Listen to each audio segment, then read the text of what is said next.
जय श्री राम दोस्तों, आपका स्वागत है ममता हिंदी कहानियां चैनल में। यहाँ पर आपको मिलेंगी दिल को छू जाने वाली प्रेरणादायक कहानियां।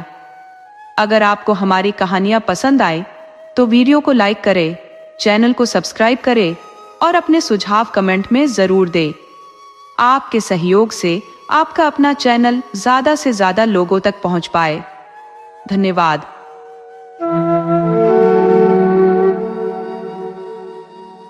जानवरों में गधा ऐसा प्राणी है जिसे सबसे अधिक विवेकशील माना गया है। जब हमें किसी इंसान को निरा मूर्ख कहना होता है तो हम उसे गधा कह देते हैं, परंतु यह तय करना कठिन है कि गधा सच में मूर्ख है या उसकी सरलता, उसकी निरापद सहनशीलता ने उसे इस तमगे से नवाजा है। गायें तो अक्सर सींग मारकर अपना गुस्सा दिखा देती हैं, विशेषकर ब्याही हुई गायें सिंहनी बन जाती है। कुत्ते को भी सहनशील माना जाता है, लेकिन कभी कभी वह भी गुस्से में भौंकने लग जाता है। पर गधा, उसे तो न कभी क्रोधित होते देखा गया है, न ही सुना। आप इसे कितना भी मार लो, चाहे जैसी सड़ी गली घास खाने को दे दो, उसके चेहरे पर कभी शिकन नहीं आएगी। वैशाख की दोपहरी में भले ही वह एक आध बार ठुमक ले, लेकिन उसकी खुशी भी जैसे उसके दुख का ही कोई छाया चित्र लगती है। उसके चेहरे पर हमेशा एक स्थायी उदासी बसी रहती है, जो न सुख में बदलती है और न दुख में। ऋषि मुनियों के जितने गुण गिनाए जाते हैं, वह सभी गधे में कूट कूट कर भरे हुए हैं। फिर भी इंसान उसे मूर्ख ही कहता है। सद्गुणों के साथ ऐसा अन्याय दुर्लभ है। शायद सीधेपन का यह संसार में कोई मोल नहीं। देखिए, भारतवासियों के साथ अफ्रीका में क्या होता है। क्यों अमेरिका उन्हें अपने समाज में शामिल नहीं होने देता। ये लोग न शराब पीते हैं, न किसी से झगड़ते हैं, अपनी मेहनत की कमाई का थोड़ा हिस्सा बचा लेते हैं। फिर भी उन्हें नीचा दिखाया जाता है। कहा जाता है वे जीवन के आदर्श को गिराते हैं। अगर ये लोग भी जवाबी कार्रवाई करना सीख ले तो शायद इन्हें सभ्य कहा जाने लगे। जापान का उदाहरण हमारे सामने है, जिसने एक ही विजय से पूरी दुनिया में अपने सभ्य होने का परचम लहरा दिया। लेकिन गधे का एक छोटा भाई भी है, जो मूर्खता में उससे कुछ ही पीछे है, बैल। जिस प्रकार हम गधे को बेवकूफ कहते हैं, उसी तर्ज पर बछिया के ताऊ कहावत भी बैल के लिए प्रयोग होती है। कुछ लोग बैल को मूर्खता में गधे से आगे मानते हैं, पर मेरी राय इससे भिन्न है। बैल कभी कभी अपना असंतोष प्रकट कर देता है। वह अड़ियल भी हो सकता है और क्रोधित होकर मार भी सकता है, इसलिए उसका स्थान गद्दे से नीचे आता है। छुरी के पास हीरा और मोती नामक दो बैल थे। दोनों देखने में बेहद आकर्षक, काम में फुर्तीले और शरीर से मजबूत थे। वर्षों तक साथ रहते रहते उनमें भाईचारे का बंधन गहरा हो गया था। दोनों बैल जब आमने सामने या आसपास बैठे होते तो बिना बोले ही एक दूसरे से बात कर लिया करते थे। ये कैसे संभव था, कहना मुश्किल है। शायद उनमें कोई ऐसी अदृश्य शक्ति थी जो मनुष्य के पास नहीं होती। वे कभी एक दूसरे को चाटते, कभी सूंघते और इसी तरह अपने प्रेम का इजहार करते। कभी कभी तो उनके सींग भी आपस में भिड़ जाते थे, लेकिन यह लड़ाई का संकेत नहीं था, बल्कि एक तरह का हंसी मजाक और आपसी स्नेह का प्रतीक था। जैसे गहरे दोस्तों के बीच खींचतान और मस्ती होना लाजमी है, वैसे ही इनके रिश्ते की गहराई इन क्षणों में झलकती थी। ये सब न हो तो दोस्ती में वह मिठास कहाँ, वह विश्वास कहाँ। जब ये दोनों बैल हल में जोत दिए जाते या गाड़ी खींचने लगते तो दोनों की कोशिश रहती कि बोझ का बड़ा हिस्सा उसकी अपनी गर्दन पर आ जाए। दोनों में से कोई भी दूसरे को कष्ट देना नहीं चाहता था। और जब शाम होती तो हल्की फुल्की छूटने के बाद दोनों एक दूसरे को चाटते और अपनी थकान मिटाते। जब नांद में चारा डाला जाता तो दोनों साथ साथ खाना शुरू करते, और अगर एक रुक जाता तो दूसरा भी पीछे हट जाता। लेकिन एक दिन जूरी ने गोई को ससुराल भेजने का निश्चय किया। बैलों को यह क्या पता कि उनका क्या होने वाला है। वे समझे शायद मालिक ने उन्हें बेच दिया। ये ख्याल उनके लिए अच्छा था या बुरा, कहना मुश्किल है। लेकिन जब झूरी का साला गया उन्हें ले जाने के लिए निकला तो उसकी दुर्गति हो गई।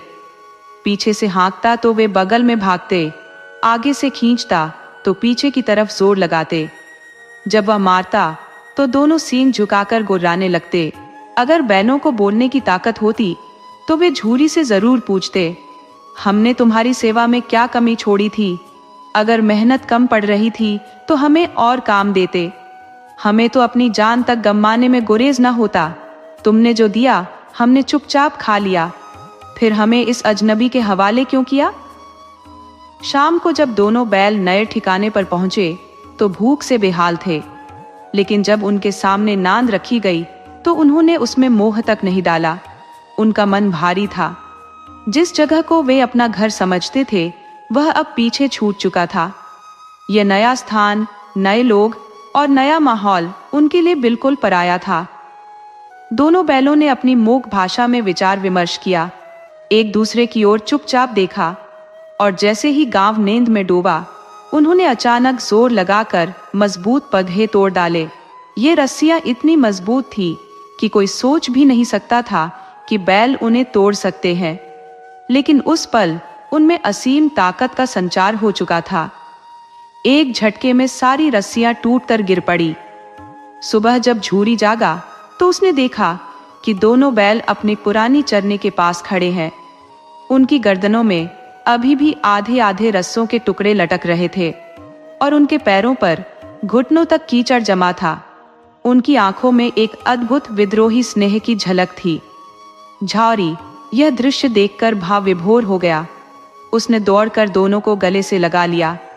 वह प्रेम से भरा आलिंगन और चुंबन ऐसा दृश्य था जिसे देख हर किसी का दिल पिघल जाए। घर और आस पड़ोस के बच्चे वहां जमा हो गए। वे ताली बजाकर इस अद्भुत घटना का स्वागत करने लगे। गांव में यह घटना कोई साधारण बात नहीं थी। बच्चों की सभा ने तय किया कि इन पशु वीरों का अभिनंदन किया जाना चाहिए। कोई रोटियां लाया तो कोई गुड़, छोकर या भूसी। एक बच्चे ने कहा, ऐसे बैल किसी और के पास नहीं होंगे। दूसरे ने सहमति जताई, इतनी दूर अकेले चलकर वापस आ गए। तीसरे ने उत्साह से कहा, ये बैल नहीं, पिछले जन्म के इंसान है। किसी में इस बात का खंडन करने का साहस नहीं हुआ। झूरी की पत्नी ने जब बैलों को आंगन में खड़ा देखा तो गुस्से से जल उठी। वह बोली, कैसे नमकहराम बैल है, एक दिन भी वहां काम नहीं किया और भाग आए। झूरी को यह बात बुरी लगी। उसने प्रतिवाद किया, नमकहराम क्यों? चारा दाना न मिला होगा तो क्या करते? पत्नी ने तुनक कर कहा, हाँ, बस तुम ही तो बैलों को खिलाना जानते हो, बाकी सब तो जैसे पानी ही पिलाते हैं। झूरी ने चिढ़ाते हुए जवाब दिया, अगर चारा मिलता तो क्यों भागते? पत्नी ने गुस्से में कहा, भागे इसलिए कि वहां लोग तुम जैसे बैलों को सहलाते नहीं, काम करवाते हैं। ये दोनों ठहरे कामचोर। अब देखती हूँ कैसे काम करते हैं। इन्हें सूखा भूसा दूंगी, खाएं या मरे, मुझे परवाह नहीं। आखिरकार ऐसा ही हुआ। मजदूर को सख्त आदेश दिया गया कि बैलों को सिर्फ सूखा भूसा ही दिया जाए। जब बैलों ने नांद में मोह डाला तो पाया कि उसमें कोई स्वाद नहीं, न चिकनाई न रस। दोनों निराश आंखों से द्वार की ओर ताकने लगे। झूरी ने मजदूर से कहा, थोड़ी सी खली क्यों नहीं डाल देता? मजदूर ने घबराते हुए कहा, मालकिन मुझे जान से मार डालेंगी। झूरी ने फुसफुसाकर कहा, चुरा कर डाल दे। मजदूर ने जवाब दिया, ना दादा, बाद में तुम भी उन्हीं की तरह मुझे डांटोगे। अगले दिन झूरी का साला फिर आया और दोनों बैलों को ले जाने लगा। इस बार उसने उन्हें गाड़ी में जोता। मोती ने गाड़ी को खाई में गिराने की 2-3 बार कोशिश की, मगर हीरा ने हर बार संभाल लिया। हीरा स्वभाव से अधिक सहनशील था। शाम को जब वे घर पहुंचे तो उसने दोनों बैलों को मोटी रस्सियों से बांधा और पिछली शरारत का हिसाब चुकता करने के लिए जमकर सजा दी। फिर वही सूखा भूसा उनकी नांद में डाल दिया। अपने गाय बैलों को उसने खली चुनी और स्वादिष्ट चारा दिया। यह अपमान सहना इन दोनों के लिए असहनीय था। झूरी तो उन्हें कभी फूल की छड़ी से भी न छूता था। उसकी टिटकार पर दोनों खुशी से झूम उठते थे। लेकिन यहाँ न केवल मार पिटाई हुई, बल्कि अपमान के साथ भूसे का बेहाल स्वाद भी झेलना पड़ा। दोनों ने नान की ओर आंख उठाने की भी जहमत नहीं की।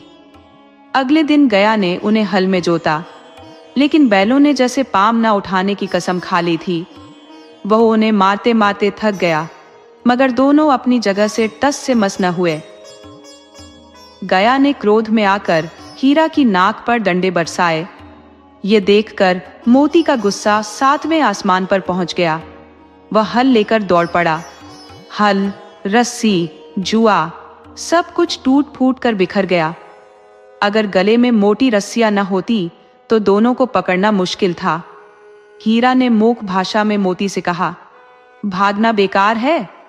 मोती ने जवाब दिया, तुम्हारी तो इसने जान ही ले ली थी। अब की बार बहुत मार पड़ेगी। पड़ने दो, बैल का जन्म लिया है तो मार से बचेंगे कैसे? देखो, गया लाठी लेकर आ रहा है। मोती बोला, कहो तो मैं भी उसे मजा चखाऊं। हीरा ने उसे शांत करते हुए कहा, नहीं भाई, खड़े रहो। अगर उसने मारा तो मैं पलट कर गिरा दूंगा। नहीं, हमारी जाति का यह धर्म नहीं है।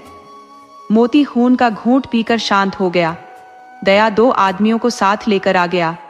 दोनों के हाथों में लाठियां थी, लेकिन मोती की भभकती आंखों और तेवरों को देखकर वे समझ गए कि मारपीट करना उनके हित में नहीं। वे बैलों को पकड़कर ले गए, मगर बिना कोई सजा दिए। रात को जब दोनों के सामने फिर वही सूखा भूसा लाकर रखा गया, तो वे चुपचाप खड़े रहे। उनके लिए यह स्थिति हर लिहाज से अपमानजनक थी। इसी दौरान जब घर के लोग खाना खा रहे थे, भैरों की छोटी सी बेटी, जो अनाथ थी और अपनी सौतेली माँ के अत्याचार सहती रहती थी, 2 रोटियां लेकर आई। उसने दोनों बैलों के मुंह में रोटियां डाल दी और चुपचाप चली गई। उन 2 रोटियों से उनकी भूख भले न मिट सकी, लेकिन उनके दिलों को ऐसा लगा जैसे किसी ने संजीवनी दे दी हो। उस पल उन्हें यह एहसास हुआ कि इस घर में एक ऐसा इंसान भी है जिसमें अभी भी दया और स्नेह बचा है। दिन भर के संघर्ष के बाद दोनों बैल, हीरा और मोती, थक हार कर थान से बंधे रहते। शाम ढलते ही वह छोटी सी बालिका आती, उनके लिए प्रेम से भरी 2 रोटियां रख जाती। इस स्नेह की ताकत थी कि वे सूखा भूसा खाकर भी दुर्बल नहीं हो रहे थे, लेकिन उनकी आंखों में बगावत का स्पष्ट संकेत झलकता था। एक दिन मोती ने अपनी मूक भाषा में हीरा से कहा, अब और सहा नहीं जाता। हीरा ने धीमे स्वर में पूछा, फिर क्या करना चाहते हो? मोती ने उत्तर दिया, किसी को सींगों पर उठाकर पटक दूंगा। हीरा ने गंभीर होकर कहा, लेकिन ध्यान रखना, जो लड़की हमें रोटियां खिलाती है वह इसी घर की है। उसके अनाथ हो जाने का सोचो। मोती झुंझलाया, तो मालकिन को पटक दूं? वही तो उसे मारती पीटती है। हीरा ने समझाते हुए कहा, औरत जात पर सींग चलाना हमारी मर्यादा के खिलाफ है, यह भूल रहे हो? मोती ने क्रोधित होकर कहा, तो फिर तुम ही बताओ, यहां से भागने का कोई उपाय है? हीरा ने शांत भाव से उत्तर दिया, हाँ, लेकिन रस्सियां इतनी मोटी है कि उन्हें तोड़ना मुश्किल है। मोती ने सुझाया, पहले थोड़ा थोड़ा चबाकर कमजोर कर दे, फिर एक झटके में टूट जाएंगी। रात में बालिका के जाने के बाद दोनों ने रस्सियां चबानी शुरू की, लेकिन उनकी मोटाई मुंह के लिए भारी पड़ रही थी। बार बार प्रयास करने के बावजूद असफल हो रहे थे। अचानक घर का दरवाजा खुला और वही लड़की बाहर आई। दोनों ने सिर झुकाकर उसके हाथ चाटने शुरू कर दिए। उनकी पूंछें खुशी में खड़ी हो गई। लड़की ने उनके माथे सहलाते हुए कहा, मैं तुम्हें खोल देती हूँ, भाग जाओ, नहीं तो ये लोग तुम्हें मार डालेंगे। घर में यह चर्चा चल रही है कि तुम्हारी नाक में नाथ डाल दी जाए। उसने गराम खोल दिया, लेकिन दोनों वहीं खड़े रहे। मोती ने हैरानी से पूछा, अब क्यों नहीं चलते? हीरा ने उदासी भरे स्वर में कहा, भागें तो, लेकिन कल इस अनाथ पर मुसीबत आएगी, सब उसी पर शक करेंगे। अचानक बालिका ने जोर से चिल्लाना शुरू कर दिया, दोनों फूफा वाले बैल भाग रहे हैं। ओ दादा, जल्दी आओ, दोनों भाग रहे हैं। गया हड़बड़ाकर बाहर निकला और बैलों का पीछा करने लगा। हीरा और मोती भागते गए। गया के जोर लगाने पर वे और तेजी से दौड़े। गांव के अन्य लोगों को बुलाने के लिए गया जब रुका तो दोनों को बचने का मौका मिल गया। वे अनजाने रास्तों पर दौड़ते चले गए जब तक कि परिचित मार्ग पूरी तरह छूट नहीं गया। नए गांव आने लगे। आखिरकार एक खेत के पास रुककर दोनों ने विचार किया। हीरा ने चिंतित स्वर में कहा, लगता है हम रास्ता भटक गए। मोती झल्लाया, तुम्हारी वजह से ही हुआ। वहीं रुककर उसे मार देना चाहिए था। दुनिया क्या कहती अगर उसे मार गिराते। धर्म छोड़ना उसके लिए मुश्किल था, लेकिन हम क्यों अपनी मर्यादा तोड़े। दोनों भूख से तड़प रहे थे। खेत में मटर की फसल खड़ी थी। उन्होंने चरना शुरू कर दिया, रह रहकर इधर उधर देखते कि कहीं कोई आ तो नहीं रहा। पेट भरते ही दोनों ने स्वतंत्रता का आनंद लिया। खुशी में उछलने कूदने लगे। पहले जमकर डकार ली, फिर सींग भिड़ाकर खेलने लगे। खेल खेल में मोती ने हीरा को इतनी जोर से धकेला कि वह खाई में गिर गया। हीरा को गुस्सा आ गया, संभल कर खड़ा हुआ और मोती से भिड़ने को तैयार हो गया। लेकिन मोती ने भांप लिया कि खेल झगड़े में बदल रहा है तो किनारे हट गया।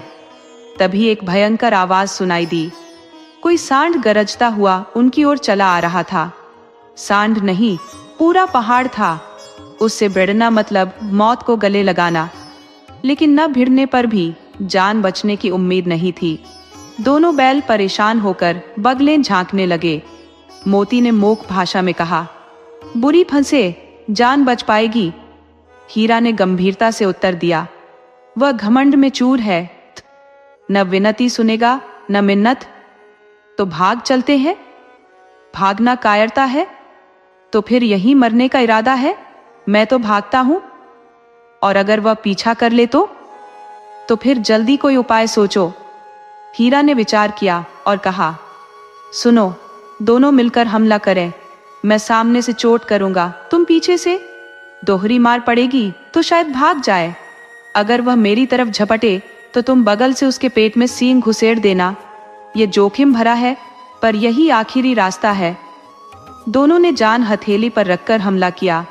सांड, जो अकेले लड़ाई का आदी था, संगठित दुश्मनों से भिड़ने का अनुभव नहीं रखता था। जैसे ही उसने हीरा पर झपटने की कोशिश की, मोती ने पीछे से हमला कर दिया। वह मोती की ओर मुड़ा तो हीरा ने उसे दूसरी ओर से रगेदा। सांड चाहता था कि एक एक को निपटाए, लेकिन दोनों उसे ऐसा मौका नहीं दे रहे थे। आखिरकार जब सांड ने झल्लाकर हीरा पर जानलेवा हमला करने की ठानी, तो मोती ने बगल से आकर उसकी कोमल जगह पर सींग घुसेड़ दिए। सांड ने पलटकर मोती पर हमला करने की कोशिश की तो हीरा ने दूसरी तरफ से चोट कर दी।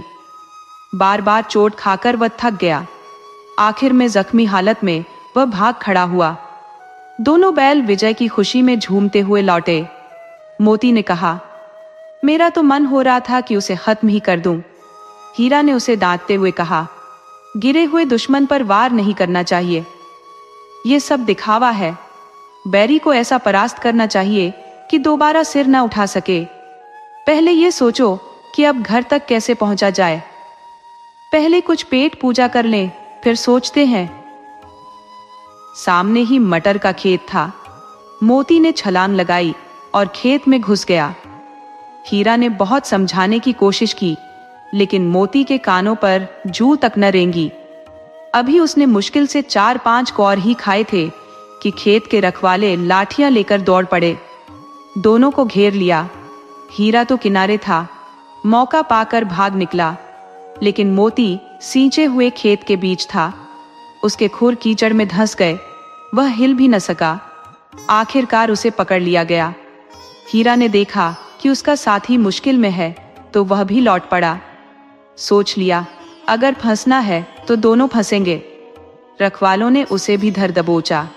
सुबह होते ही दोनों मित्र कांजी हाउस में डाल दिए गए। ये पहली बार था जब दोनों ने ऐसी विपदा का सामना किया। पूरा दिन गुजर गया, लेकिन खाने को कुछ भी न मिला। दोनों सोचने लगे, ये कैसा स्वामी है, इससे तो हमारा पुराना जीवन ही अच्छा था। वहां कई भैंसें, बकरियां, घोड़े और गधे भी थे। सबके सब भूख से बेहाल जमीन पर ढेर पड़े थे। कुछ जानवर तो इतने कमजोर हो गए थे कि खड़े तक नहीं हो सकते थे। दोनों मित्र सारा दिन फाटक की ओर टकटकी लगाए देखते रहे, लेकिन कोई चारा लाने वाला नजर नहीं आया। आखिरकार उन्होंने दीवार की मिट्टी चाटनी शुरू कर दी, पर उससे भूख कहाँ मिटनी थी। रात होते होते हीरा के सब्र का बांध टूट गया। उसने मोती से कहा, अब और सहन नहीं होता मोती। मोती ने थके हुए स्वर में जवाब दिया, मुझे तो लग रहा है कि प्राण निकलने वाले हैं। तो चल दीवार तोड़ डालते हैं। मुझसे अब यह भी नहीं होगा। तो फिर तू किस बात पर अकड़ता था? अकड़ तो कब की हवा हो गई। बाड़े की दीवार कच्ची थी। हीरा ने अपने नुकीले सींग मिट्टी में गड़ा दिए और जोर से धक्का मारा। एक बड़ा हिस्सा ढह गया। इससे उसका हौसला बढ़ा।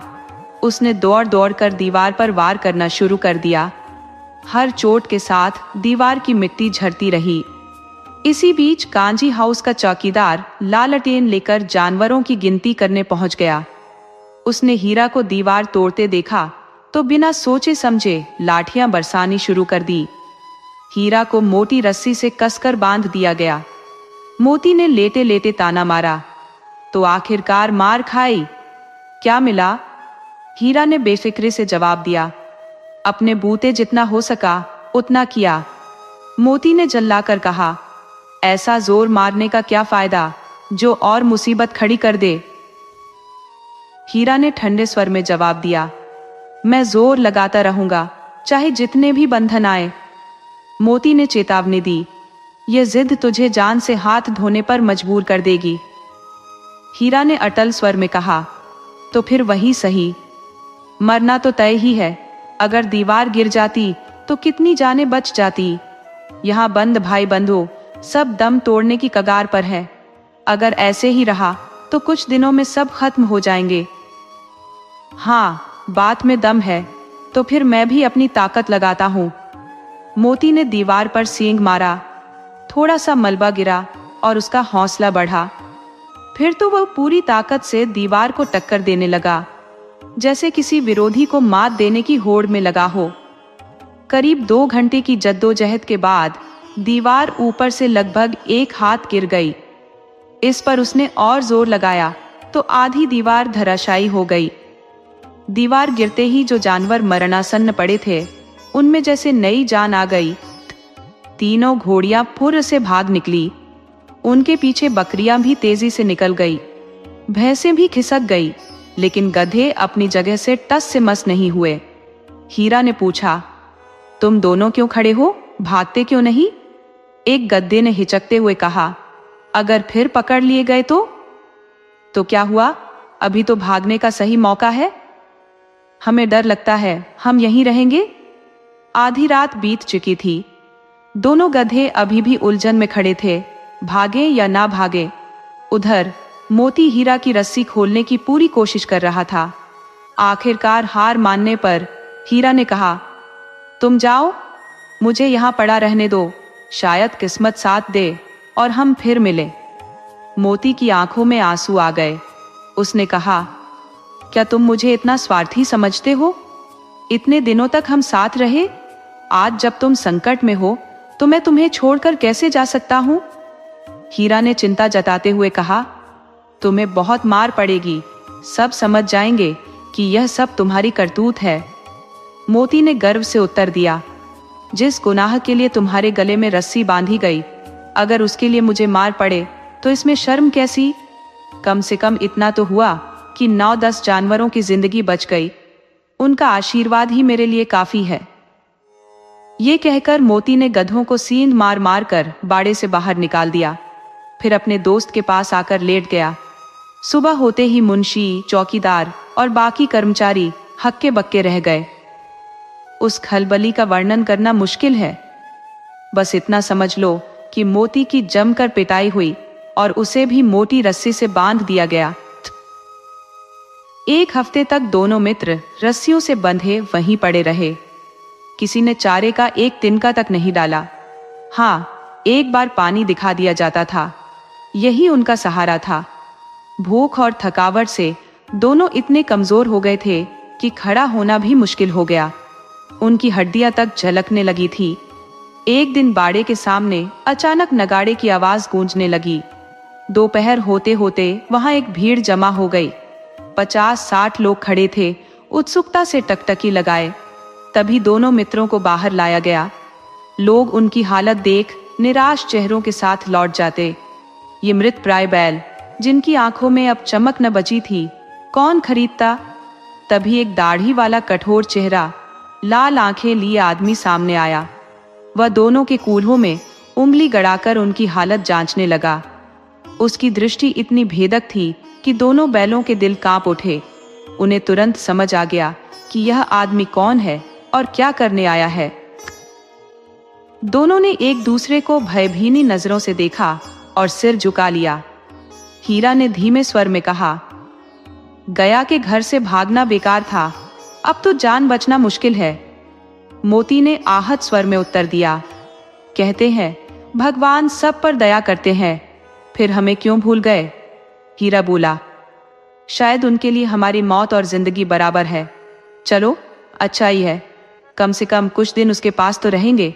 याद है, एक बार उस लड़की के रूप में उसने हमारी जान बचाई थी, शायद अब भी कोई चमत्कार हो। मोती ने लंबी सांस लेकर कहा, ये आदमी जरूर छुरी चलाएगा। तो क्या हुआ? हमारी खाल, सींग, हड्डी किसी न किसी काम आएगी। नीलामी के बाद दोनों उस दाढ़ी वाले के साथ चल दिए। उनके डर से उनकी रग रग कांप रही थी। थकावट के कारण पांव उठाना भी मुश्किल था, पर उस आदमी के हाथ का डंडा देख गिरते पड़ते तेज कदमों से भागे जा रहे थे। रास्ते में उन्होंने देखा एक हरा भरा मैदान है, जिसमें गायों और बैलों का रेवड़ चाव से चल रहा था। सभी जानवर प्रसन्न चित्त थे, चिकने, फुर्तीले, चंचल। कोई मस्ती में उछल रहा था तो कोई चैन से बैठकर पागुर कर रहा था। कितना सुखी जीवन था उनका।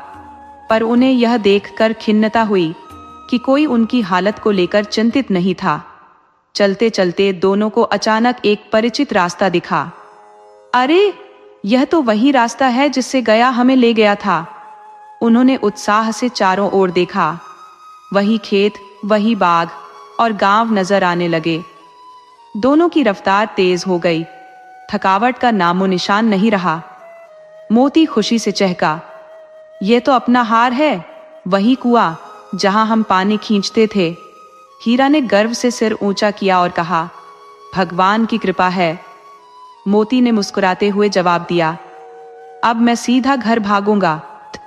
यह हमें छोड़ देगा? नहीं, इसे मार गिराता हूं। नहीं नहीं, भागो, थान पर चलो, वहां से आगे यह कुछ नहीं कर पाएगा। दोनों बैल बछड़ों की तरह उन्मादित होकर कुलांचे भरते हुए अपने घर की ओर दौड़े। उन्हें अपना थान नजर आ गया। वे भागकर अपने थान पर खड़े हो गए। दाढ़ी वाला आदमी भी पीछे पीछे दौड़ता हुआ आ पहुंचा। झूरी उस समय द्वार पर बैठा धूप सेक रहा था। बैलों को देखते ही वह चौंका और उनकी ओर दौड़ा। उसने दोनों को बारी बारी से गले लगा लिया। बैलों की आंखों से खुशी के आंसू बह निकले। मोती झूरी का हाथ चाटने लगा। इतने में वह दड़ियल वहां पहुंचा और बैलों की रस्सियां पकड़ ली। झूरी ने तीखे स्वर में कहा, ये मेरे बैल है। दड़ियल चीखा, कैसे तुम्हारे हुए? मैं इन्हें मवेशी खाने से नीलाम में लेकर आया हूं। मैं तो समझता हूं तुम इन्हें चोरी से ले जा रहे हो। चुपचाप यहां से निकल जाओ। ये मेरे बैल हैं और जब तक मैं बेचूं नहीं, इन्हें कोई नीलाम नहीं कर सकता। मैं थाने में रिपोर्ट कर दूंगा। तो कर दो, मेरे पास इसका सबूत है कि ये बैल मेरे हैं। ये मेरे दरवाजे पर खड़े हैं, यही काफी है। गुस्से से झल्लाता हुआ दड़ियल बैलों को जबरन खींच कर ले जाने के लिए बढ़ा। तभी मोती ने अपने सींग से उसे खदेड़ दिया। दड़ियल ने पीछे हटते हुए एक और कोशिश की, लेकिन मोती ने उसे गांव के बाहर तक दौड़ा दिया। दड़ियल दूर खड़ा गालियां बकता और पत्थर फेंकता रहा, लेकिन मोती विजयी योद्धा की तरह डटा रहा। गांव के लोग इस तमाशे पर हंस रहे थे। आखिरकार हार कर दड़ियल वहां से चला गया। मोती अकड़ता हुआ वापस लौटा। हीरा ने चिंतित स्वर में कहा, मुझे डर था कि कहीं तुम गुस्से में कुछ कर न बैठो। मोती ने गर्व से कहा, अब वह यहाँ आने की हिम्मत नहीं करेगा, और अगर आया तो देख लूंगा कैसे ले जाता है। अगर उसने गोली चला दी तो मर जाऊंगा, लेकिन उसके किसी काम ना आऊंगा। हीरा ने लंबी सांस लेकर कहा, हमारी जान की कोई कद्र ही नहीं करता, क्योंकि हम सीधे सादे हैं। मोती ने बात पूरी की। थोड़ी ही देर में उनकी नांदें खली, भूसा, चोकर और दाने से भर दी गई। दोनों मित्र बड़े चैन से खाने लगे। झूरी उन्हें प्यार से सहला रहा था। वह उनसे लिपट गया। झूरी की पत्नी भी दौड़ी दौड़ी आई और बैलों के माथे चूमकर बोली, ये तो हमारे परिवार के सदस्य हैं, इनका हमें कोई बदल नहीं चाहिए। दोस्तों, आपको कहानी कैसी लगी? अपने सुझाव कमेंट करना न भूले। तो चलिए आज की अगली कहानी शुरू करते हैं।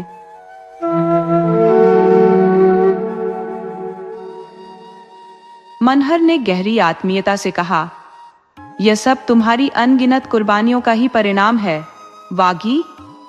अगर तुम न होती तो मैं आज किसी अंधेरी गली के किसी निर्जन मकान में गुमनामी की जिंदगी जी रहा होता। तुम्हारा सहयोग और उपकार मैं कभी नहीं भूलूंगा। तुमने मेरी जिंदगी को नया रंग और मायना दिया है, मुझे एक बेहतर इंसान बना दिया है। वागेश्वरी ने संजीदगी से सिर झुकाते हुए विनम्रता से उत्तर दिया, यह तुम्हारा बड़प्पन है। मानो मैं कौन होती हूँ तुम्हारी जिंदगी को बदलने वाली। हाँ, तुम्हारे साथ रहकर हो सकता है कि एक दिन मैं भी इंसान बन जाऊं। मेहनत तो तुमने की और उसका फल पाया। जो खुद की मदद करता है उसकी सहायता खुद परमात्मा करते हैं। अगर मेरी जैसी अनपढ़ गांव की लड़की किसी और के हिस्से में पड़ती तो उसका न जाने क्या हश्र होता। मनहर जैसे अब इस बात को साबित करने का पक्का इरादा किए बोल उठा, तुम जैसी गमवार लड़की के आगे मैं लाखों सजी धजी गुड़ियों और रंगीन तितलियों को कुर्बान कर सकता हूँ। तुम्हारी बदौलत मुझे मेहनत करने और तरक्की का वो वक्त और सुकून मिला जो शायद मुझे किसी और हालत में नहीं मिलता। अगर तुमने अपनी विलास प्रिय रंगीली मिजाज बहनों की तरह मुझ पर तकाजों का बोझ डाल दिया होता तो मुझे उन्नति का अवसर कहाँ मिलता। तुमने मुझे एक अजीब सी आज़ादी दी जो शायद स्कूल के दिनों में भी मयस्सर नहीं हुई। अपने दूसरे साथियों को देखता हूँ तो उन पर मुझे तरस आता है। किसी के पास आधे महीने में ही खर्चे की तंगी हो जाती है, किसी को दोस्तों से उधार मांगना पड़ता है, किसी को घर वालों से मदद की चिट्ठी लिखनी पड़ती है। गहनों और कपड़ों की होड़ में सब उलझे रहते हैं। कोई नौकर ढूंढ रहा है तो कोई डॉक्टर की तलाश में भटकता है। रोज ही कहीं न कहीं स्त्री पुरुष में खटपट होती है। पर खुद को देखता हूँ तो लगता है कि मुझ जैसा भाग्यशाली कोई नहीं। तुम्हारे कारण मुझे घर के सारे सुख मिले हैं और कोई जिम्मेदारी नहीं। जब भी मेरा जोश ठंडा होने लगता तुम मुझे सहारा देती थी। तुम्हारी सेवा की याद मैं दिल में बसाकर रखूंगा वागी। एक दिन आएगा जब तुम अपने त्याग और तपस्या का असली आनंद उठाओगी। वागेश्वरी ने गदगद होकर कहा, तुम्हारे ये शब्द मेरे लिए सबसे बड़ा पुरस्कार है। मानो मुझे और किसी इनाम की दरकार नहीं। मैंने जो भी थोड़ी बहुत सेवा की उसका इतना मान मिलेगा ये मैंने सोचा भी नहीं था। मनहर का दिल इस समय उदारता से उमड़ रहा था। यूं तो वह बेहद कम बोलता और थोड़ा रूखा सा व्यक्ति था और शायद इसी कारण वागेश्वरी को कई बार उसकी इस खामोशी से दुख होता। लेकिन इस वक्त सफलता की खुशी ने उसकी जुबान को एक नई आजादी दे दी थी। वह कहने लगा, जिस वक्त मेरे विवाह की बात चल रही थी मैं मन ही मन बहुत चिंतित था। ऐसा लगा कि जो होना था हो गया। अब जिंदगी भर देवी जी की मर्जी के मुताबिक ही चलना होगा। बड़े बड़े अंग्रेजी विद्वानों की किताबें पढ़ने के बाद शादी से मुझे नफरत सी हो गई थी। मैं इसे उम्र भर की कैद समझने लगा था जो आत्मा और बुद्धि की तरक्की के रास्ते को बंद कर देती है, जो इंसान को खुदगर्ज बना देती है और जीवन के दायरे को सिमटा देती है। लेकिन चंद महीनों बाद ही मुझे अपनी गलती का एहसास हुआ। मैंने जाना कि एक अच्छी पत्नी स्वर्ग का सबसे बड़ा वरदान है, जो इंसान को उज्जवल और संपूर्ण बना देती है, आत्मिक उन्नति का मूल मंत्र सिखाती है। मैंने समझा कि विवाह का असली उद्देश्य भोग नहीं, आत्मा का विकास है। वागेश्वरी मनहर की नम्रता सहन नहीं कर पाई। वह किसी बहाने से उठकर चली गई। मनहर और वागेश्वरी की शादी को 3 साल हो चुके थे। उस समय मनहर एक साधारण क्लर्क था और युवाओं की तरह उसे भी जासूसी उपन्यासों का शौक था। धीरे धीरे यह रुचि जुनून में बदल गई। उसने इस विषय में काफी सामग्री एकत्र की और उसे मनोयोग से पढ़ा। इसके बाद उसने खुद जासूसी पर एक पुस्तक लिखी, जिसमें उसने गहरी विश्लेषण क्षमता और रोचक शैली का परिचय दिया। पाठकों ने इस कृति को हाथों हाथ लिया और देखते ही देखते यह सबसे उत्कृष्ट पुस्तक मानी जाने लगी। देश भर में चर्चा फैल गई, यहाँ तक कि इटली और जर्मनी जैसे देशों से भी उसे प्रशंसा पत्र मिलने लगे और पत्रिकाओं में सकारात्मक समीक्षाएं प्रकाशित हुई। अंततः सरकार ने भी उसकी प्रतिभा को सराहा और उसे इंग्लैंड में इस कला का और अभ्यास करने के लिए वजीफा दिया। यह सब वागेश्वरी के धैर्य और समर्पण का फल था। मनहर चाहता था कि वागेश्वरी भी उसके साथ इंग्लैंड चले, लेकिन वागेश्वरी उसकी तरक्की के मार्ग में बाधा नहीं बनना चाहती थी। उसने घर पर रहकर सास ससुर की सेवा करने को ही उचित समझा। इंग्लैंड मनहर के लिए एक नई दुनिया थी, जहां सफलता के लिए सुंदर और चतुर पत्नी का होना भी आवश्यक समझा जाता था। यदि पत्नी सुंदर, चप्पल, वाक्पटु और तेज तर्रार हो, तो उसका पति समझो स्वर्ण सूत्र पा लेता है। इस दुनिया में मेहनत या तपस्या से नहीं, बल्कि पत्नी के आकर्षण और प्रभाव से लोग ऊंचाइयों तक पहुंचते थे। वहां रूप और सौंदर्य सामाजिक बंधनों से मुक्त थे। जो भी सुंदर युवती को पा लेता, उसकी तकदीर खुल जाती। वहां की दृष्टि में सुंदरता भी एक व्यावसायिक गुण था।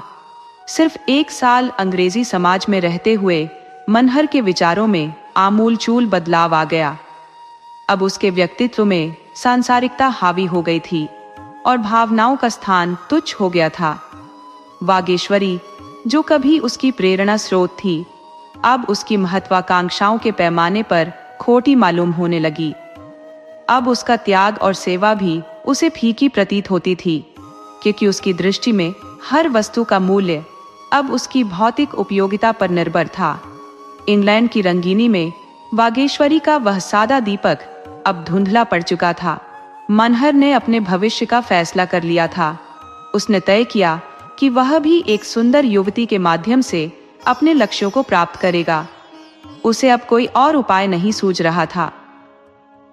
रात के 9 बजे थे। मनहर लंदन के एक फैशनेबल रेस्टोरेंट में सजे धजे अंदाज में बैठा था। उसके ठाड़ बाट और हाव भाव को देखकर कोई नहीं कह सकता था कि वह भारतीय है। लंदन में उसे भाग्य ने भी खूब साथ दिया था। उसने कई जटिल चोरी के मामलों का हल निकाला था, जिसके चलते उसे धन और यश दोनों मिले थे। वह अब वहां के भारतीय समाज का एक प्रमुख अंग बन चुका था, जिसकी उदारता और आतिथ्य का सब लोहा मानते थे। उसकी वाणी और लहजा भी अंग्रेजों जैसा ही हो चला था। मेज के दूसरी ओर एक सुंदर युवती बैठी थी, जो उसकी बातों को बड़े ध्यान से सुन रही थी। उसके चेहरे पर यौवन की चमक थी और भारत के अद्भुत किस्से सुनकर उसकी आंखों में उत्सुकता की चमक पड़ती जा रही थी। मनहर चिड़िया के सामने दाना बिखेर रहा था। मनहर, जेनी, भारत सच में एक बड़ा अजीबो गरीब देश है। 5-5 साल के दूल्हे, ऐसे दृश्य तुम्हें और कहीं देखने को नहीं मिलेंगे। लाल कपड़ों में सजे, सिर पर चमकीला मुकुट और चेहरा फूलों के घूंघट से ढका। घोड़े पर सवार 2 लोग उनके दोनों ओर छतरी ताने रहते हैं। हाथों में मेहंदी लगी होती है। जेनी, अच्छा तो मेहंदी क्यों लगाते हैं? मनहर, ताकि हाथ लाल हो जाए। पैरों में भी रंग भरा जाता है और नाखून भी लाल रंगे होते हैं। ये नजारा देखने लायक होता है। जेनी, वाह, ये तो एक रोमांचकारी दृश्य होगा। और दुल्हन? वह भी इसी तरह सजी होती होगी? मनहर: हाँ, उससे भी ज्यादा। सिर से पांव तक गहनों से लदी होती है। ऐसा कोई अंग नहीं जिस पर गहनों की भरमार न हो।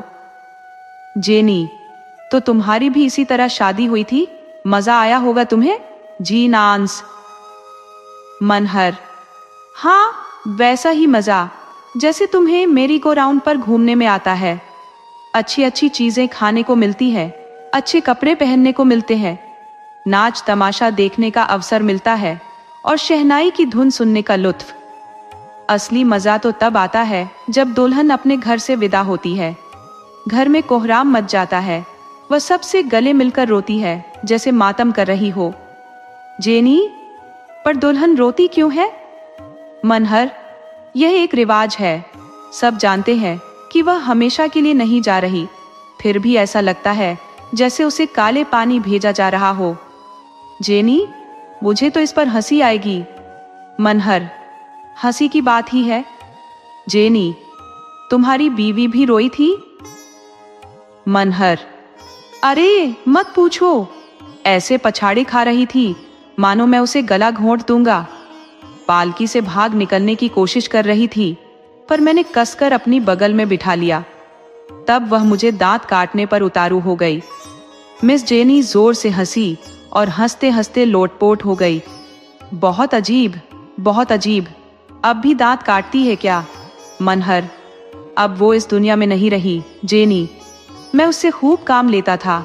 जब सोता था तो वह मेरे सिर में तेल डालती, चंपी करती और पंखा जलती थी। जेनी: मुझे तो यकीन नहीं होता, बिल्कुल भोली भाली थी। मनहर: मत पूछो, दिन में कभी मेरे सामने बोलने की हिम्मत भी नहीं करती थी, लेकिन मैं उसका पीछा जरूर करता था। जेनी: ओह, नटखट लड़के, बड़े भोले हो तुम। थी तो सुंदर। मनहर: हाँ, उसका चेहरा तुम्हारे तरवों जैसा था। जेनी: नॉनसेंस, तुम ऐसी औरत के पीछे कभी न भागते। मनहर: उस वक्त मैं भी नादान था जेनी। जेनी: तो फिर तुमने उससे शादी क्यों की? मनहर: अगर शादी न करता तो माता पिता शायद जहर खा लेते। जेनी: तो फिर उसने तुम्हें प्यार कैसे किया? मनहर: और क्या करती, मेरे अलावा और था ही कौन। घर से बाहर निकलने की भी इजाजत नहीं थी, लेकिन हम दोनों में प्यार कभी नहीं था। वह मेरी आत्मा और हृदय को संतुष्ट नहीं कर सकती थी। जेनी: जब मैं उन दिनों की याद करता हूं तो लगता है जैसे कोई डरावना सपना था। अगर वह स्त्री आज भी जीवित होती तो शायद मैं किसी अंधेरे ऑफिस में कलम घिस रहा होता। इस देश में आकर मुझे एहसास हुआ कि स्त्री का असली स्थान क्या है, उसका दायित्व क्या है और उसके होने से जीवन कितना आनंदमय हो सकता है। जिस दिन मैंने तुम्हें देखा वह मेरे जीवन का सबसे खुशनसीब दिन था। याद है वह दिन? तुम्हारा वह चेहरा मेरी आंखों में आज भी बसा है। जेनी: अब मैं जाऊंगी। तुम मेरी खुशामद करने लगे हो। भारत के श्रमिक दल के सचिव लॉर्ड बार्बर और उनके निजी सचिव मी कावर्ड को भारत का सच्चा मित्र माना जाता था। जब कंजर्वेटिव और लिबरल दल सत्ता में थे तब लॉर्ड बार्बर ने भारत की पुरजोर वकालत की थी। वे उन मंत्रियों पर ऐसे तीखे कटाक्ष करते थे कि उन्हें कोई जवाब ही नहीं सूझता था। एक बार वह भारत आए और कांग्रेस में शामिल हुए, जहां उनकी उदार वाणी ने देश भर में आशा और उत्साह की लहर दौड़ा दी। उनके दौरे के दौरान जहां भी वे गए, जनता ने उनके स्वागत में पलकें बिछा दी, उनकी गाड़ियों को खींचा और फूलों की वर्षा की।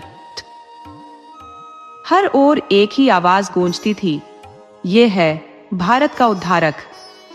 लोगों को विश्वास था कि यदि लॉर्ड बार्बर को सत्ता मिली तो यह भारत के लिए एक शुभ दिन होगा। परंतु सत्ता में आते ही लॉर्ड बार्बर में एक अनोखा बदलाव आ गया। उनकी उदारता, न्यायप्रियता और सहानुभूति जैसे गुण सत्ता के भंवर में उलझ गए। अब वे वही कर रहे थे जो उनके पूर्वाधिकारी कर चुके थे। वही दमन, वही जातिगत अहंकार, वही कट्टरता और वही संकीर्णता।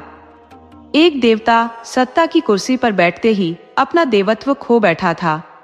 अपने कार्यकाल के 2 वर्षों में उन्होंने सैकड़ों अधिकारी नियुक्त किए, परंतु उनमें एक भी भारतीय नहीं था। निराश होकर भारतवासी उन्हें डाई हार्ड, धन का उपासक और साम्राज्यवाद का पुजारी कहने लगे। सभी को यह स्पष्ट था कि जो कुछ हो रहा था वह मिशी कावर्ड की योजना थी। हकीकत में लॉर्ड बार्बर जितने निष्ठावान थे, दिल से उतने ही कमजोर थे। हालांकि परिणाम एक ही रहा। मी कावर्ड अपने आप में एक विलक्षण व्यक्ति थे।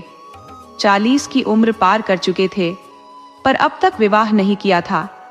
शायद उन्हें लगता था कि राजनीति में रहकर विवाह का सुख लेना संभव नहीं। वे नवीनता के पुजारी थे, नित्य नए आनंद की खोज में रहते।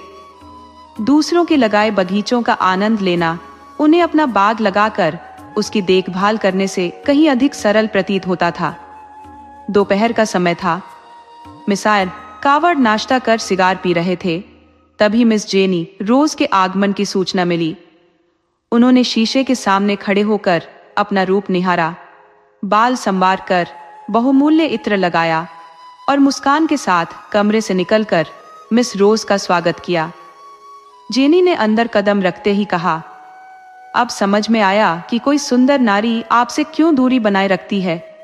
आप अपने वादे निभाना नहीं जानते। मी कावर्ड ने जेनी के लिए कुर्सी खींचते हुए कहा, मुझे बहुत खेद है मिस रोज कि कल मैं अपना वादा पूरा नहीं कर सका।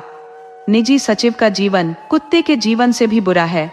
बार बार दफ्तर से उठने का इरादा किया, परंतु हर बार कोई ना कोई काम आ ही जाता था।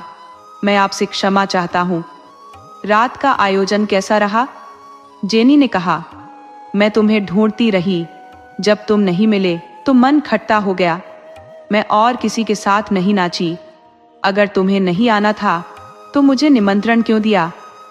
कावर्ड ने सिगार जेनी की ओर बढ़ाते हुए कहा, तुम मुझे लज्जित कर रही हो जेनी। इससे अधिक खुशी की बात मेरे लिए और क्या हो सकती थी कि तुम्हारे संग नाचता। भले ही पुराना कुंवारा हूं, पर उस आनंद की कल्पना कर सकता हूं। समझ लो कि बस दिल में एक तड़प सी रह जाती है। जेनी ने ठंडी मुस्कान के साथ कहा, तुम तो बस इसी लायक हो कि हमेशा कुंवारे रहो। यही तुम्हारी सजा है। कावर्ड ने धीरे से उत्तर दिया, जेनी तुम बहुत कठोर हो। असल में हर सुंदरी कठोर होती है। मैं कितनी ही विनम्रता दिखाऊं, तुम यकीन नहीं करोगी। ये मेरी अधूरी ख्वाहिश बन गई है कि कोई सुंदर स्त्री मेरे प्रेम और समर्पण की कद्र करे। जेनी ने कहा, तुम्हारे अंदर प्रेम है भी तो स्त्रियां बहानेबाजों को अहमियत नहीं देती। कावर्ड ने चुटकी लेते हुए कहा, फिर से बहानेबाज कह दिया। मजबूर क्यों नहीं कहती? जेनी ने उत्तर दिया, मैं किसी को मजबूर नहीं मानती। मेरे लिए ये कोई गर्व की बात नहीं हो सकती कि जब तुम्हें अपने सरकारी, अर्ध सरकारी और गैर सरकारी कामों से वक्त मिले, तब मेरे लिए तुम एक पल के लिए भी अपने कदमों को तकलीफ दो। यही वजह है कि तुम अब तक अकेले हो। कावर्ड ने गंभीरता से कहा, तुम मेरे साथ अन्याय कर रही हो जेनी। मेरे कुंवारे रहने का असली कारण कल तक मुझे खुद नहीं पता था, लेकिन कल खुद समझ में आ गया। जेनी ने हंसते हुए कहा, अच्छा तो अब तुम्हें यह रहस्य मालूम हो गया। सचमुच तुम आत्मदर्शी हो। चलो सुनाओ, क्या कारण था? कावर्ड ने उत्साह से कहा, अब तक मुझे कोई ऐसी सुंदरी नहीं मिली जो मुझे दीवाना कर सके। जेनी ने कठोर मुस्कान के साथ कहा, मुझे तो लगता है कि दुनिया में ऐसी कोई औरत बनी ही नहीं जो तुम्हें दीवाना कर सके। असल में तुम चाहते हो कि लोग तुम्हारे लिए दीवाने बने, खुद किसी के लिए दीवाने नहीं बनना चाहते। कावर्ड ने कहा, तुम बहुत निष्ठुर हो जेनी। जेनी ने मुस्कुराते हुए कहा, अपने प्रेम का प्रमाण देना चाहते हो? कावर्ड ने हृदय से कहा, पूरे दिल से जेनी। मैं उस मौके का इंतजार कर रहा हूं। उसी शाम को जेनी ने मनहर से कहा, तुम्हारे सौभाग्य की बधाई हो, तुम्हें वह पद मिल गया है। मनहर चौंकते हुए बोला, सच? क्या सेक्रेटरी से कुछ बातचीत हुई थी? जेनी ने मुस्कुराते हुए कहा, सेक्रेटरी से कुछ कहने की जरूरत ही नहीं पड़ी। सब कुछ कावर्ड के हाथ में था। मैंने उसी को अपने वश में किया। उसने मुझसे अपने प्रेम का इजहार किया। 50 की उम्र, सफेद बाल, झुर्रियों वाले चेहरे के साथ भी उन्हें इश्क का जुनून है। खुद को बहुत बड़ा रसिया समझते हैं। उनके बूढ़े चोंचले तो बड़े ही अजीब थे, मगर तुम्हारे लिए ये सब सहन करना पड़ा। खैर, मेहनत रंग लाई। कल तुम्हें नियुक्ति पत्र मिल जाएगा। अब सफर की तैयारी कर लो। मनहर ने भावुक होकर कहा, तुमने मुझ पर बहुत बड़ा उपकार किया है जेनी। मनहर को गुप्तचर विभाग में एक ऊंचा पद मिला। देश के प्रमुख पत्रों ने उनकी तारीफों के पुल बांधे, उनकी तस्वीरें छापी और राष्ट्र की ओर से उन्हें बधाई दी। वे पहले भारतीय बने जिन्हें यह उच्च पद प्रदान किया गया था। ब्रिटिश सरकार ने यह दिखा दिया था कि उसका न्यायबोध जातिगत पक्षपात और द्वेष से ऊपर है। मनहर और जेनी का विवाह इंग्लैंड में हुआ। हनीमून का महीना दोनों ने फ्रांस में बिताया और वहां से वे भारत आए। मनहर का कार्यस्थल बंबई में था, वहीं दोनों एक होटल में ठहरे। मनहर को गुप्त अभियानों की पड़ताल के लिए अक्सर यात्रा करनी पड़ती थी, कभी कश्मीर, कभी मद्रास, कभी रंगून। जेनी हमेशा उनके साथ रहती। हर जगह नई दृश्यावली, नई मौज मस्ती और नई उमंगों का अनुभव होता। नवीनता प्रिय जेनी के लिए आनंद का इससे बेहतरीन साधन और क्या हो सकता था। मनहर का रहन सहन पूरी तरह से विदेशी हो चुका था और घर वालों से उसके संबंध भी अब टूट चुके थे। बागेश्वरी के भेजे हुए पत्रों का न सिर्फ वह उत्तर नहीं देता था, बल्कि उन्हें खोलकर देखना भी गवारा नहीं था। भारत में उसे हमेशा यही भय सताता रहता कि कहीं घर वालों को उसके बारे में कोई जानकारी न मिल जाए। उसने अपनी असलियत जेनी से भी छुपा रखी थी, यहाँ तक कि अपने भारत आने की खबर भी घर वालों को नहीं दी। वह बहुत ही कम भारतीयों से मिलता था। उसके मित्र अधिकांशतः पुलिस और फौज के अधिकारी होते थे, वही उसके मेहमान बनते थे। वाक्पटु जेनी सम्मोहन कला में निपुण थी और पुरुषों के प्रेम को खेल की तरह लेना उसकी प्रिय क्रीड़ा थी। जलाना, रिझाना और फिर भ्रमित करना, इस कपट लीला में मनहर भी पिसता रहता। वह उसे कभी इतना करीब खींच लेती कि सांसें थम जाए, तो कभी इतना दूर कर देती कि दोनों के बीच योजन भर की दूरी हो।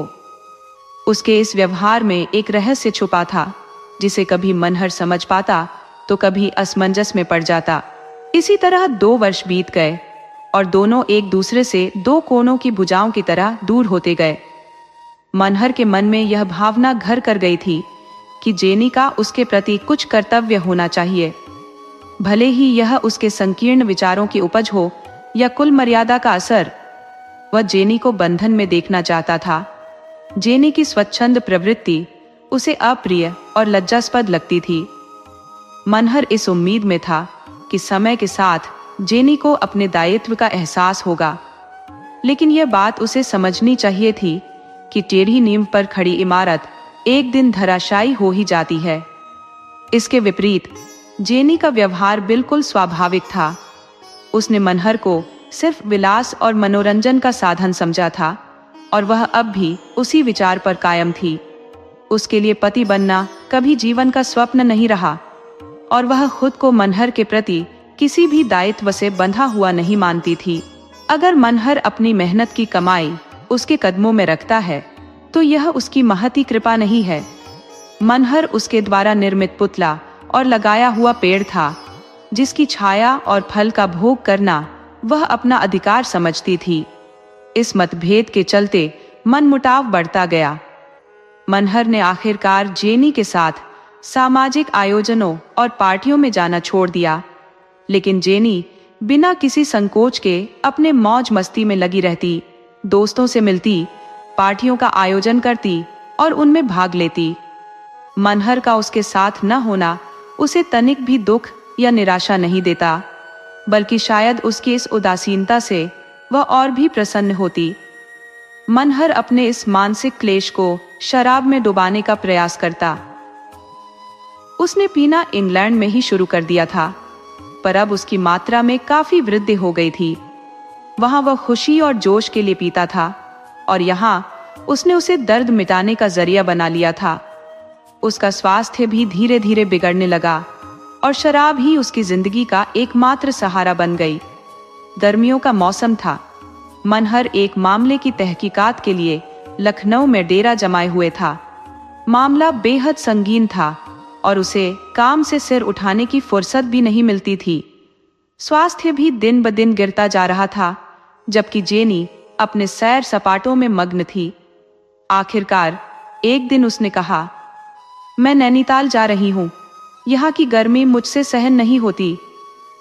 मनहर ने गुस्से में लाल लाल आंखें निकालकर कहा, नैनीताल में ऐसा कौन सा काम है? उस दिन वह अपने अधिकार को जताने पर तुल गया था और जेनी भी उसके इस अधिकार को नकारने पर अड़ी थी। उसने बेफिक्री से उत्तर दिया, यहाँ कोई सोसाइटी नहीं, सारा लखनऊ पहाड़ों की ओर चला गया है।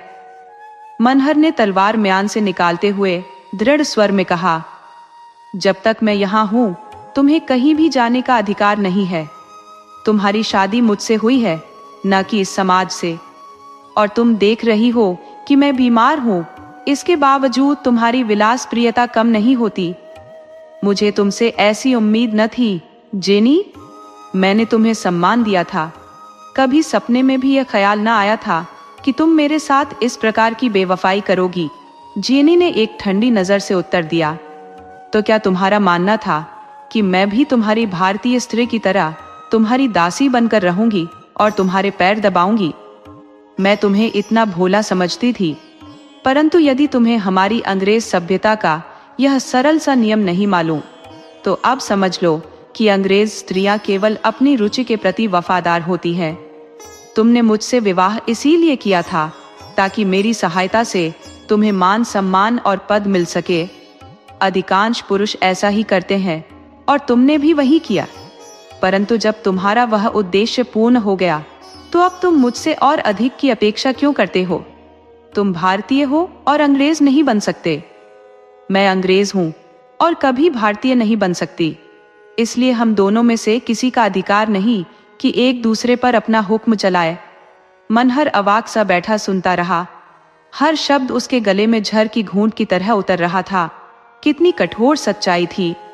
इस पद लालसा और विलास तृष्णा के मोहपाश में वह भूल गया था कि जीवन में और भी मूल्यवान तत्व होते हैं, जिनके समक्ष यह मान सम्मान और ऐश्वर्य सिर्फ खोखले खिलौनों से अधिक नहीं। वह विस्मृत सत्य इस समय उसके भीतर गहरा दर्द जगा रहा था। शाम को जेनी नैनीताल के लिए रवाना हो गई। मनहर ने उसकी ओर नजर उठाकर भी नहीं देखा। अगले 3 दिन तक मनहर अपने घर से बाहर नहीं निकला। जीवन के इन 5-6 वर्षों में जो भी उसने अपनी सफलता का ध्वज समझकर संजोए रखा था, वे सब अब उसे असत्य और मिथ्या प्रतीत हो रहे थे।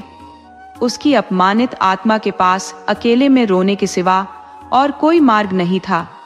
वह सुनहरे महलों की ओर ललचाया था, परंतु अब उसे अपनी साधारण झोपड़ी याद आ रही थी, जहां उसने प्रेम और शांति की अमृत धारा का आस्वादन किया था। इस आडंबर से अब उसे घृणा होने लगी थी। उस शांत सरल स्नेह के समक्ष ये सारी संपदाएं तुच्छ लगने लगी। तीसरे दिन मनहर ने एक भीषण संकल्प लिया और 2 पत्र लिखे। पहला पत्र उसके इस्तीफे का था और दूसरा पत्र जेनी को अंतिम विदाई का संदेश। इस्तीफे में उसने लिखा, मेरा स्वास्थ्य अब इस दायित्व को संभालने में असमर्थ है। जेनी को लिखे पत्र में उसने लिखा, हम दोनों ने ही एक भूल की है, जिसे अब जल्द से जल्द सुधार लेना चाहिए। मैं तुम्हें सभी बंधनों से मुक्त करता हूँ, तुम भी मुझे स्वतंत्र कर दो। हमारे बीच कोई संबंध शेष नहीं है। इसमें न तुम्हारा दोष है न मेरा। ये केवल एक भ्रम था जो तुमने भी पाला और मैंने भी। मैंने अपने पद से त्याग पत्र दे दिया है और अब मुझ पर तुम्हारा कोई उपकार नहीं है। मेरे पास जो कुछ है वह सब तुम्हारा है, जिसे मैं छोड़कर जा रहा हूँ। मैं केवल निमित्त था, स्वामिनी तुम थी। उस सभ्यता को दूर से ही सलाम है जो अपने स्वार्थों के आगे किसी भी बंधन को स्वीकार नहीं करती।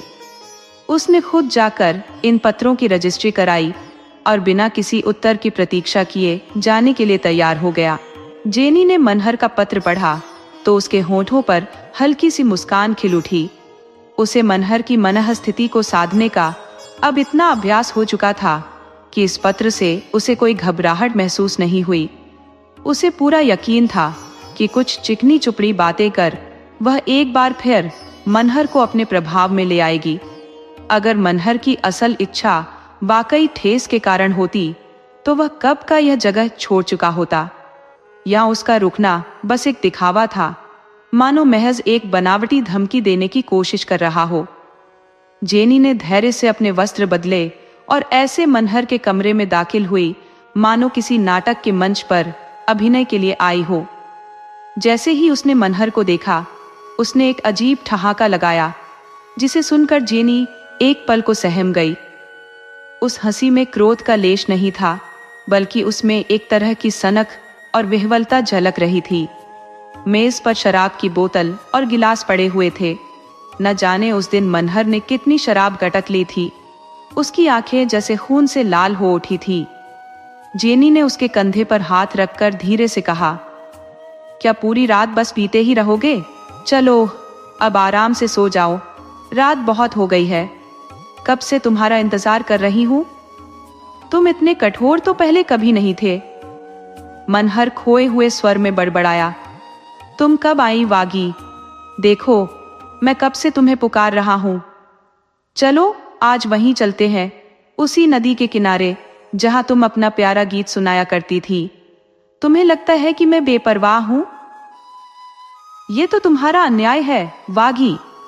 मैं तो कसम खाकर कहता हूं, ऐसा एक दिन भी नहीं गुजरा जब तुम्हारी याद ने मुझे न तड़पाया हो। जेनी ने उसे झिंझोड़ते हुए कहा, तुम क्या बेसिर पैर की बातें कर रहे हो? यह वागी कहाँ है? मनहर ने उसकी ओर एक अनजान भाव से देखा, फिर अचानक हंसते हुए बोला, मैं नहीं मानता वाकी, तुम्हें मेरे साथ चलना होगा। वहां मैं तुम्हारे लिए फूलों की एक माला बनाऊंगा। जेनी ने समझ लिया कि वह शराब के नशे में है और उसकी बातों में कोई तर्क नहीं है। बिना कुछ कहे वह धीरे धीरे कमरे से बाहर निकल गई। उसे थोड़ी शंका हुई थी, जो अब यकीन में बदल गई थी। जिस इंसान का अपनी वाणी पर नियंत्रण नहीं, वह अपनी इच्छा पर क्या हुकूमत रख पाएगा? उस रात से ही मनहर को घरवालों की रट लग गई थी। कभी वागेश्वरी को पुकारता, कभी अम्मा को, कभी दादा को।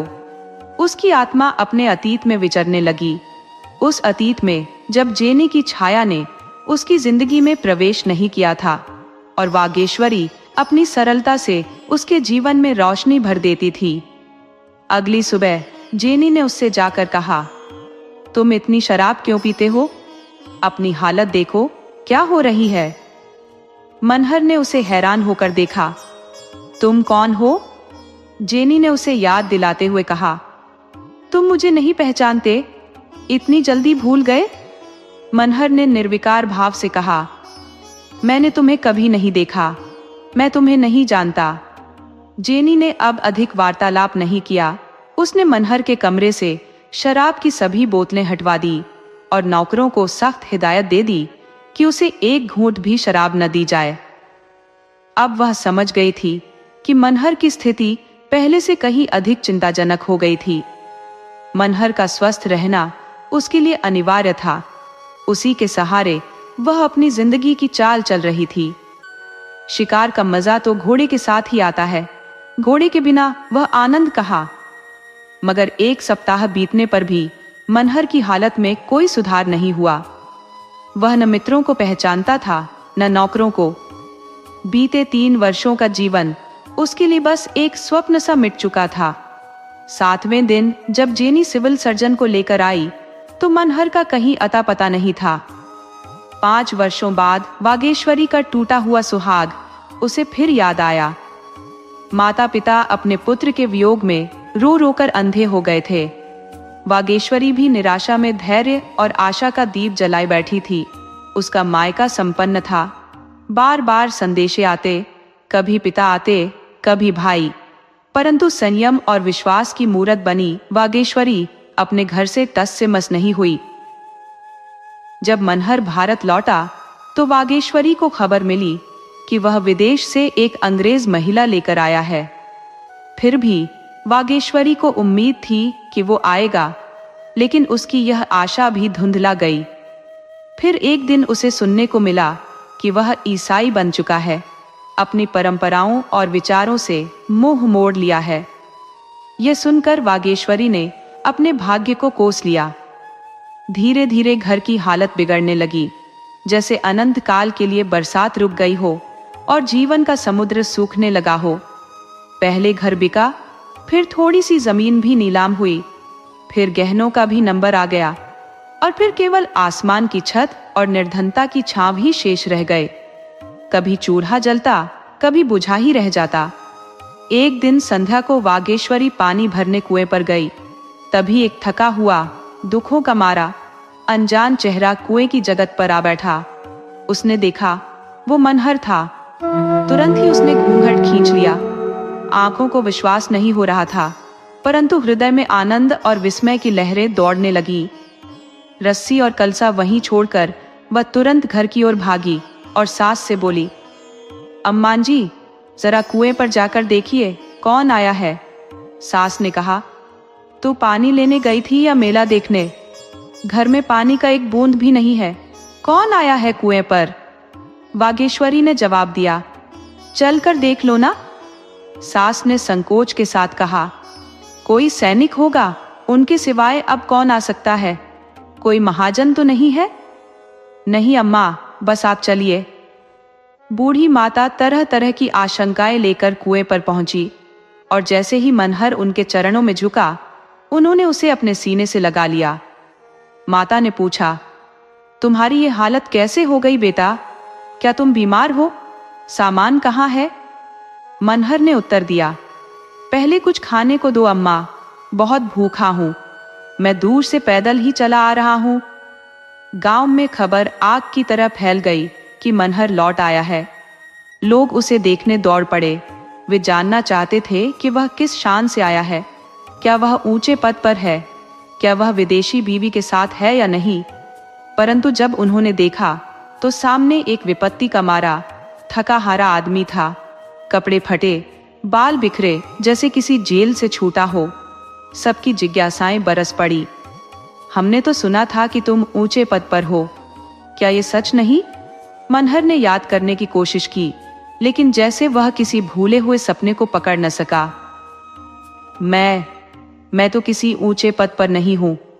विलायत से मेम नहीं लाए थे? एक ने पूछा। मनहर ने उलझन में कहा, विलायत? कौन विलायत गया था? लोग हैरान रह गए। भांग तो नहीं खा आए हो? तुम तो विलायत गए थे, तुम्हारे पत्र भी आते थे। अब कहते हो कि गए ही नहीं, होश में हो? मनहर ने अनजाने से नजरों से सभी की ओर देखा और कहा, मैं कहीं नहीं गया था। आप लोग न जाने क्या कह रहे हैं। अब संदेह की कोई गुंजाइश न रही कि उसके दिमाग पर कोई गहरी चोट है। उसे गांव और घर के पुराने लोग तो याद थे, लेकिन विलायत, अंग्रेज पत्नी और ऊंचे पद का जिक्र सुनकर वह चकित हो जाता। वागेश्वरी को उसके व्यवहार में एक अजीब तरह का प्रेम दिखने लगा, जो उसे कृत्रिम लगा। वह चाहती थी कि पहले जैसी सहजता उसके व्यवहार में आए। 10-5 दिनों में ही उसे समझ आ गया कि उसका बदला व्यवहार मानसिक अस्थिरता का परिणाम है। मनहर का अब माता पिता के प्रति ऐसा आदर था जो पहले कभी न देखा गया। वह जो पहले सब्जी भाजी लाने में अपनी तौहीन समझता था, अब पानी खींचता, लकड़ियां काटता, यहाँ तक कि घर में झाड़ू तक लगाता था। मोहल्ले में एक बार चोरी हुई और पुलिस ने जी जान से कोशिश की, परंतु चोरों का कोई सुराग न मिला। मनहर ने न केवल चोरों का पता लगाया, बल्कि चोरी का सामान भी बरामद करवा दिया। इससे आसपास के गांवों और बस्तियों में उसकी ख्याति फैल गई। जहां कहीं भी चोरी होती, लोग दौड़कर उसके पास आते और प्रायः उसकी सूझबूझ से मामला हल भी हो जाता। इस तरह उसकी जीविका का एक साधन बन गया। अब उसके दिन रात वागेश्वरी की सेवा शुश्रूषा में ही गुजरने लगे। उसकी हर बात मानने में ही उसे आनंद आने लगा। यदि उसमें कोई विकार था तो बस यही कि अब वह पूरी तरह से वागेश्वरी के इशारों का बंदी हो चुका था। वागेश्वरी को उसकी इस दशा पर दुख होता, किंतु उसका यह पागलपन उसे उस समय से कहीं अधिक प्यारा था जब वह उसकी बातों पर ध्यान भी नहीं देता था। 6 महीने बीत जाने के बाद एक दिन जेनी ने उसका पता लगा ही लिया और उसके पास आ पहुंची। अब तक उसके पास जो कुछ था वह सब समाप्त हो चुका था और वह किसी सहारे की तलाश में थी। उन लोगों में कोई नहीं था जो उसकी आर्थिक मदद कर सके।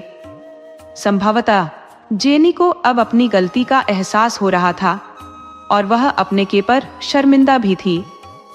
द्वार पर मोटर के हॉर्न की आवाज सुनकर मनहर बाहर आया और जेनी को ऐसे देखने लगा जैसे वह उसके लिए बिल्कुल अनजान हो।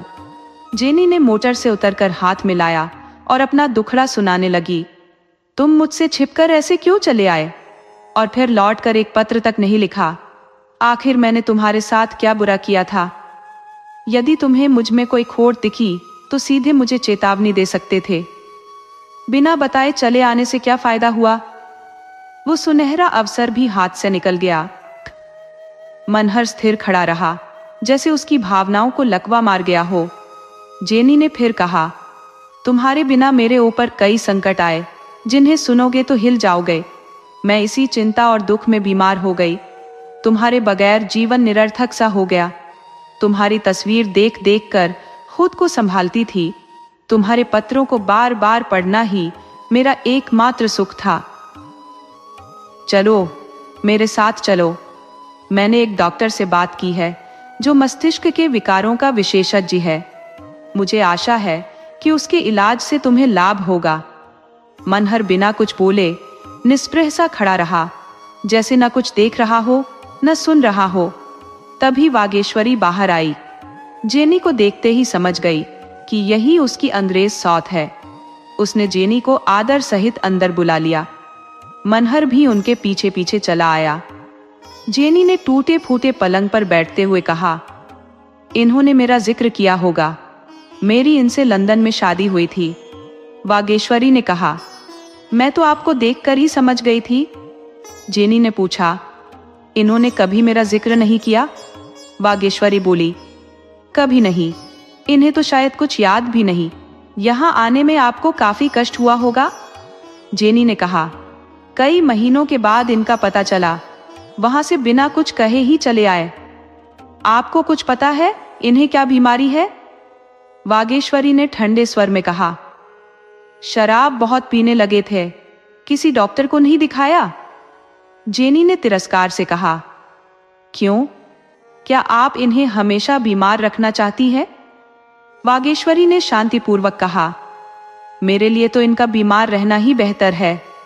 तब यह अपनी आत्मा से विचलित थे, अब अपनी आत्मा से जुड़ गए हैं।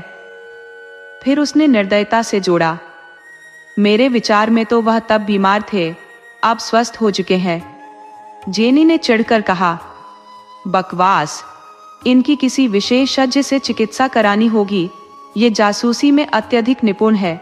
इनके सभी अफसर इनसे प्रसन्न थे। चाहे तो अब भी उस प्रतिष्ठा को पा सकते हैं। अपने विभाग में उन्नति की तमाम संभावनाओं के बावजूद मुझे पूर्ण विश्वास है कि इनकी बीमारी असाध्य नहीं है। हालांकि यह निःसंदेह अनूठी और कुछ विचित्र अवश्य है। वैसे क्या आप इनकी बहन है? वागेश्वरी ने मंद मुस्कान के साथ उत्तर दिया, आप तो मुझे अपमानित कर रही है। ये मेरे पति हैं। यह सुनते ही जेनी के चेहरे से शिष्टता का आवरण हट गया और उसकी आंखों में भरा क्रोध मानो अंगारे बनकर दहकने लगा। उसकी गर्दन की नसें तन गई और मुट्ठियां क्रोध से कस गईं। आक्रोश से तमतमाते हुए वह बोली, यह तो धोखेबाज निकला। इसने मुझसे छल किया। मुझसे कहा था कि इसकी पत्नी का निधन हो चुका है। कितना बड़ा कपटी है। ये पागल नहीं है, बस पागल होने का स्वांग रच रहा है। मैं अदालत में इसकी सजा दिलवाऊंगी। क्रोध से थरथराते हुए वह रोते हुए बिफरी, इस विश्वासघात का मैं इसे सबक सिखाऊंगी। ओह, इसने मेरा कितना बड़ा अपमान किया है। ऐसे विश्वासघात के लिए जो भी दंड दिया जाए वह कम ही होगा। इसने मीठी मीठी बातों से मुझे फंसाया। मैंने ही इसे ऊंचाई पर पहुंचाया। मेरी वजह से ही यह ऊंचे ओहदे तक पहुंचा। इसके लिए अपना घर बार देश छोड़ा और इसने मेरे साथ छल किया। जेनी ने अपना सिर थाम लिया, फिर अचानक आवेग में उठी और मनहर के पास जाकर उसे झकझोरते हुए बोली, तूने क्या समझ रखा था मुझे? मैं तुझे बर्बाद कर दूंगी। मनहर एकदम शांत खड़ा रहा, जैसे उसका इस सब में कोई सरोकार ही न हो। फिर जैसे सिंहनी शिकार पर झपटती है, जेनी ने उसे जमीन पर गिरा दिया और उसकी छाती पर सवार हो गई। वागेश्वरी ने तत्परता से जेनी का हाथ पकड़कर अलग कर दिया और बोली, तुम जैसी चुड़ैल न होती तो इनकी यह हालत क्यों होती? जेनी ने तैश में आकर जेब से पिस्तौल निकाल लिया और वागेश्वरी की ओर लपकी। तभी मनहर अचानक जाग उठा, उसके हाथ से पिस्तौल छीनकर दूर फेंक दिया और वागेश्वरी के सामने दीवार की तरह खड़ा हो गया। उसने ऐसे अपना चेहरा साध लिया जैसे कुछ हुआ ही ना हो। उसी वक्त मनहर की मां अपनी दोपहर की नींद से जागी और जेनी को देखकर वागेश्वरी की ओर प्रश्न भरी आंखों से ताका। वागेश्वरी ने व्यंग्यपूर्ण स्वर में कहा, ये आपकी नई बहू है? बूढ़ी मां ने आश्चर्य से ठिठकते हुए कहा, कैसी मेरी बहू? ये बंदरिया मेरी बहू बनने लायक है? लड़के पर न जाने क्या कर मंत्र चला दिया, अब आकर सीना पीटने लगी है। जेनी एक क्षण के लिए मनहर को नफरत भरी नजरों से देखती रही, फिर बिजली की गति से उसने आंगन में पड़ा पिस्तौल उठा लिया और वागेश्वरी पर तान दिया। तभी मनहर बिना डरे जेनी के सामने आ गया। उसने फिर से पिस्तौल छीन लिया और अपनी छाती पर तान कर गोली चला दी। दोस्तों, आपको कहानी कैसी लगी? अपने सुझाव कमेंट करना न भूले। तो चलिए आज की अगली कहानी शुरू करते हैं।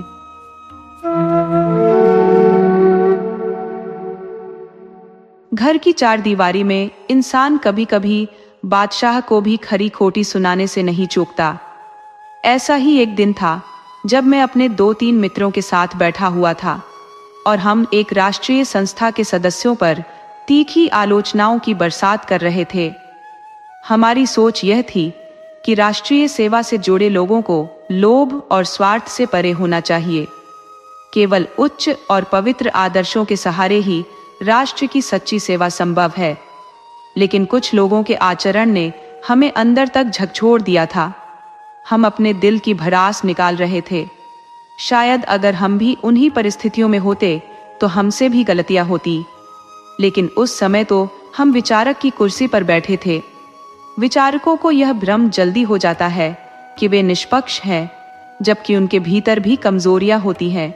वास्तव में विचारक और अभियुक्त में फर्क सिर्फ इतना है कि या तो विचारक महोदय उन परिस्थितियों में कभी फंसे ही नहीं, या फंसे भी तो चालाकी से साफ बच निकले।